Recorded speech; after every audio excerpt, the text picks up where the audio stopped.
বিয়ে ছাড়া চরিত্র হেফাজতের অন্য কোনো পদ্ধতি নাই। এই চিরকুমার সঙ্গটঙ্গ যোগ দিয়ে লাভ নাই। আর যতই হারাম প্রেম করেন না কেন, এই প্রেমগুলো আপনাকে মনে শান্তি দিবে না। এগুলো আপনাকে অস্থির করে রাখবে। কেন? কারণ এটা হারাম, এটা হারাম। আর যখন হালাল ভালোবাসা আপনি পাবেন, হালাল ভালোবাসা যেটা আল্লাহ পাক নাজিল করেন, তখন ইনশাল্লাহ আপনার মনের মতো স্ত্রী না হলেও দেখবেন আপনি তার সাথে সারা জীবন কাটিয়ে দিচ্ছেন। কারণ এই ভালোবাসা আল্লাহর পক্ষ থেকে আসবে।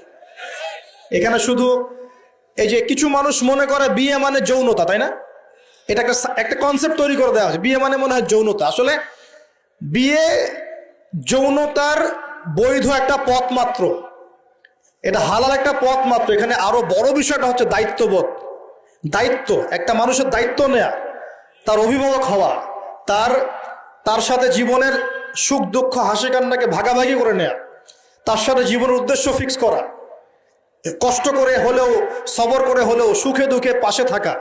স্বপ্ন মানে পাশে থাকা। স্বপ্ন মানে কি? পাশে থাকা। তার দায়িত্ব নেয়া, রেসপন্সিবিলিটি নেয়া, তাকে খাওয়ানো, তার ভরণ পোষণ দেয়া।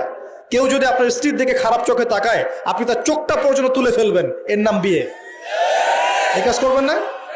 এই কাজ করবেন।